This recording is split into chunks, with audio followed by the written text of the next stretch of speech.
Ayan, so isang magandang umaga po sa kayong lahat. And welcome po muli sa ating morning devotional sa araw po ng December 11. And after ko pong magsalita ay tayo po ay pangungunahan po ng opening song and opening prayer naman po, Sister Angela. And after po niyan ay atin na pong ihanda ang ating mga tenga sa ating pakikinig para sa umagang ito na ang babagi po sa atin si Brother David Buko. At after po nun ay ang closing song at ang closing prayer naman po ng ating speaker. So ngayon po tayo na po ngayon ay dumako sa ating panimulang awitin.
Praise Mount Bernardo sa Panginoon sa lahat. Ito ay nagpapasalamat sa pag-ingat mo sa amin sa buong magdamag at sa panibagong buhay at sa aking tinatawag ngayon.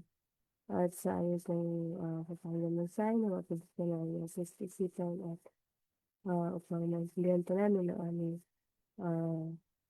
lesson ngayong umaga. Tawaran niyo po kami kasi kami ng simpuhan ang mga pagpupulang pagkakasala. Pangalan na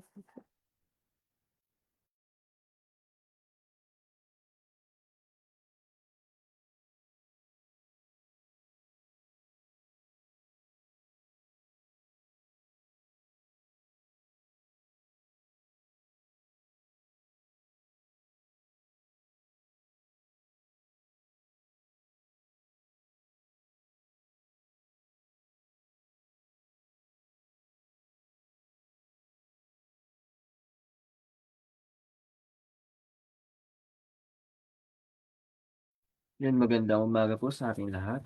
Ang title po ng ating morning devotion ngayon ay God's People Not to be Hidden Away, December 11. Kaya po rito, Daniel was a statesman in Babylon. By his faithful service, he taught those in Babylon that his God was a living God, not an image, such as they worship. It was God designed to show the Babylonians that there was a king above the king of Babylon, the God whom the Hebrews youth worship. This youth exalted God. They knew that they were to carry out the principles of truth, and therefore they refused to meet from the royal table and the wine from the royal cellar. The abstinence from the prescribed bill of fare made a distinction in every way between their appearance and the appearance of those youth who indulged their appetite.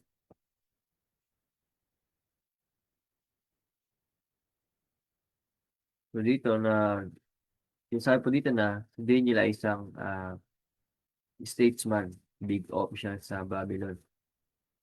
Pero kahit mataas ang posisyon niya, ay hindi siya nahila ng kultura ng Babylon. Through his behavior, integrity, and loyalty kay God ay napakita niya sa mga tao doon na ang Diyos niya ay buhay. Hindi tulad ng mga idols ng mga Babylon.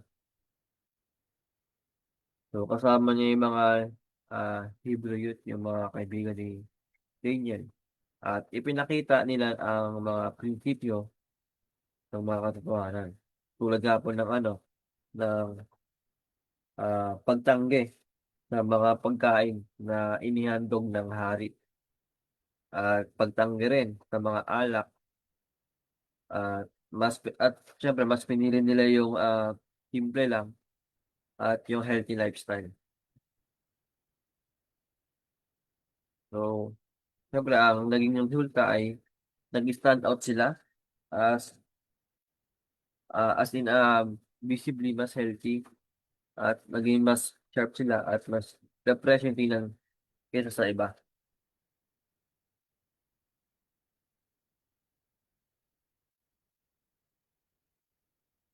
There were plenty to make remarks, but these youth were faithful even little things, and in physical appearance, they were far ahead of the youth who sat at the king's table. Their simple diet kept their minds clear. They were better prepared for their studies, for they never knew the oppression caused by eating luxurious food. They were better prepared physically for taxing labor, for they were never sick. With clear minds, they could think and work vigorously. By obeying God, they were doing the very things that will give the strength of truth and memory. God ordained Daniel and his fellows to be connected with the great men of Babylon, that these men might become acquainted with the religion of the Hebrews and know that God reigned over all kingdoms.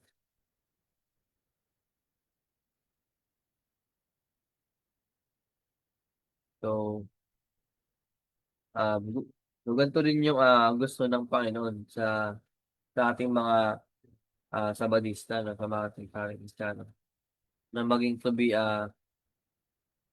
visible witness na hindi dapat natin itinatago yung ating mga nalalaman, ating mga natutunan, ating mga prinsipyo, ating mga trina na dapat makita sa lifestyle at dealing nila. Dapat maipakita natin yung honesty, purity, faithfulness, integrity, at holiness sa malalaki at sa mga maliliit na bagay. Para ma-realize nila na, kaya pala sila ganyan kasi ito yung truth na kanilang pinaniniwalaan na kayang baguhin sila. So, minsan kasi um, dumarating sa punto parang nahihiya na lang tayo na ipakita sa kanila yung katotohanan na para bang na-outcast tayo at parang minsan nagiging um, Pedro tayo na hindi natin kayang ipagmalaki. Minsan tayo pa yung parang nagpapasimuno ng mga ah, ibang bagay na hindi dapat karapat-dapat na ipakita bilang Kristiyano.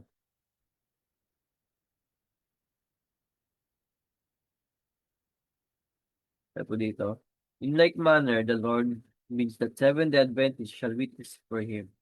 They are not to be hidden away from the world. They are to be in the world, but not of the world. They are to stand distinct from the world in their manner of dealing. They are to show that they have purity of character, that the world may see the truth, which they conscientiously believe makes them honest in their dealings, that those with whom they are connected with may see that believers of truth are sanctified through the truth, and that the truth received and obeyed makes the receivers as sons and daughters of God, children of heavenly King, members of the royal family, faithful, true, honest, and upright, in the small as well as the great acts of life.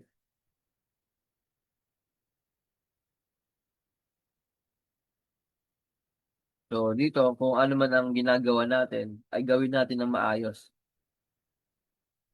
Malaking gawain man yan, small task man yan, ay lahat yan ay ah, pinapahalagaan ng ating ng ating Diyos.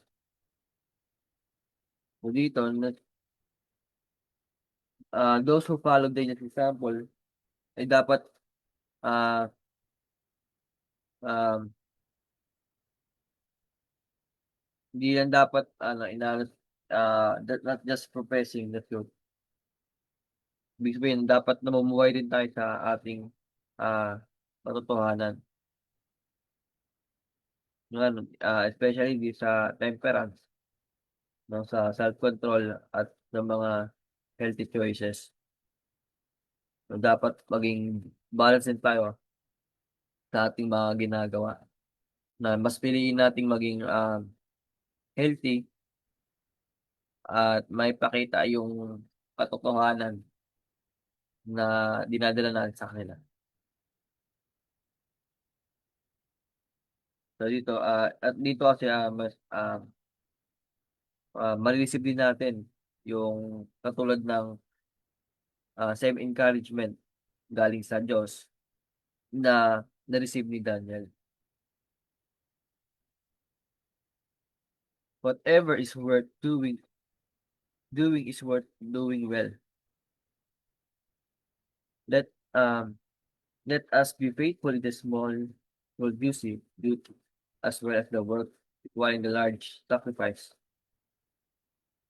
Yeah, to all who follow Daniel's examples, not only professing the truth but living the truth, acting in accordance with the principles of temperance, the Lord will give encouragement similar to the encouragement he gave David.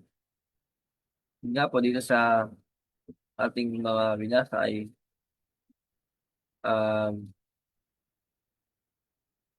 dito pinapakita na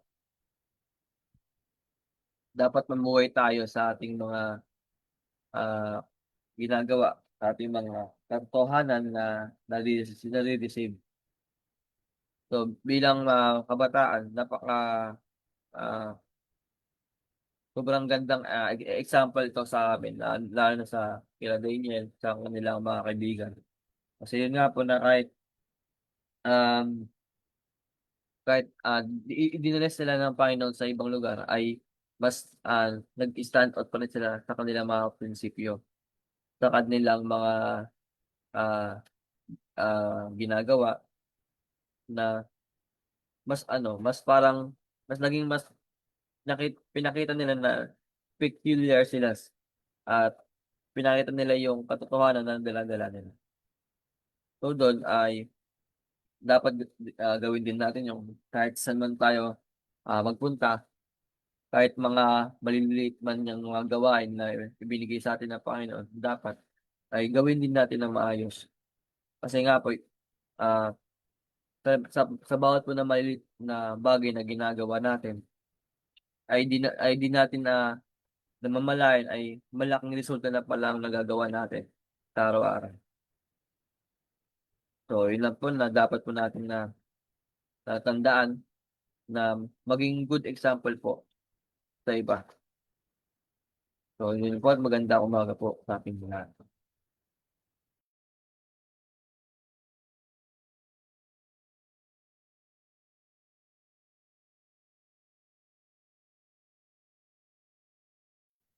Ayan, so maraming salamat po, Brother Japet, sa inyo pong napagandang mensahe.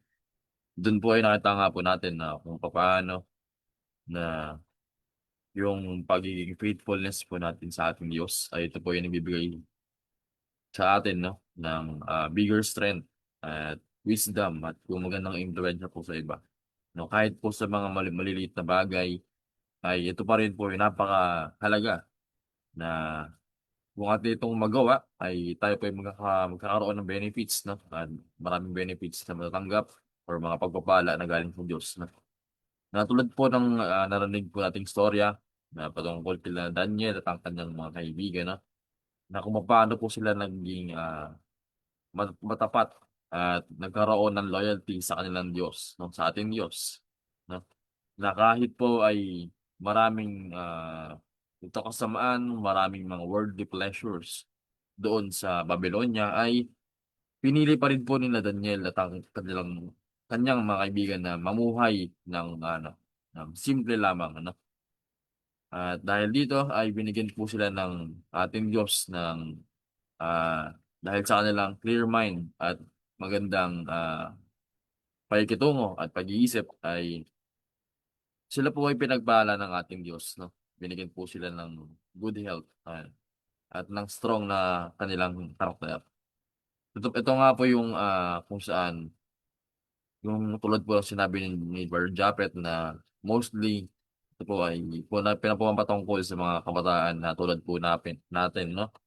Na yung mga example po na kanilang ginawa ay ito po ay napakahalaga lalo na po sa panahon natin ngayon na parang pumapatungkol na rin po sa story po ng Babylonia, no? Na marami po mga libangan, no?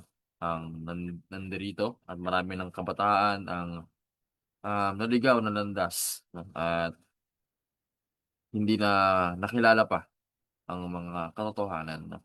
Kaya nga ito nga po ay muling binabalik sa atin bilang paalala itong ating message ah, upang maibalik muli yung dating sigla ng kabataan na kung paano po mamuhay tayo ng Kristiyano, no? Na mga Kristiyano na tulad po ni Daniel at ang kanilang mga kaibigan na napiliit po nawa natin na mamuhay po ng simple at ang magtiwala at magkaroon po ng malakas na pananampalataya pagdating po sa gawain ng ating Panginoon. Yan. So, dito na po natutapos ang ating devotional at tayo na po ngayon ay dumako sa ating pagtatapos sa pamamagitan po ng closing song and closing prayer naman po ng ating speaker.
Let's all pray po.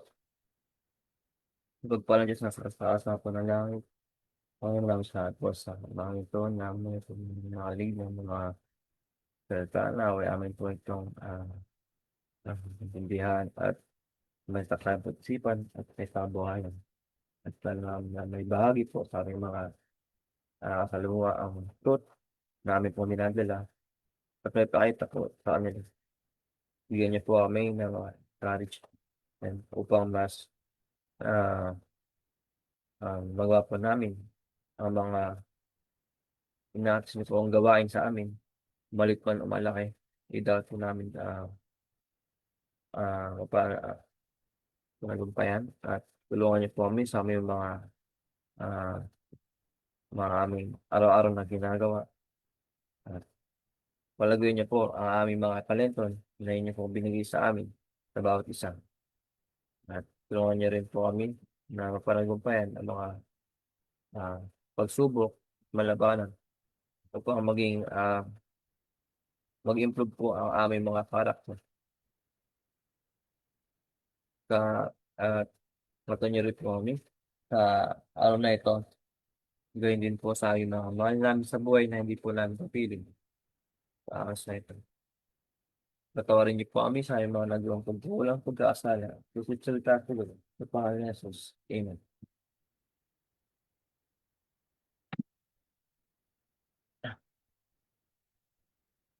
Well, maraming salamat po, Lord Japet. At yun, meron din po sa mga kasama namin ngayon. Natin ngayon dito sa Zoom at magiging sa FB Live. At atin po ay inanyahan mamayang gabi sa ating po ang evening devotional sa oras po ng 6 p.m. And bukas naman po ng morning devotional lang. Ganitong oras po rin po ng 5 a.m. Yan. So muli magandang umaga sa ating lahat and God bless us all. Thank you po.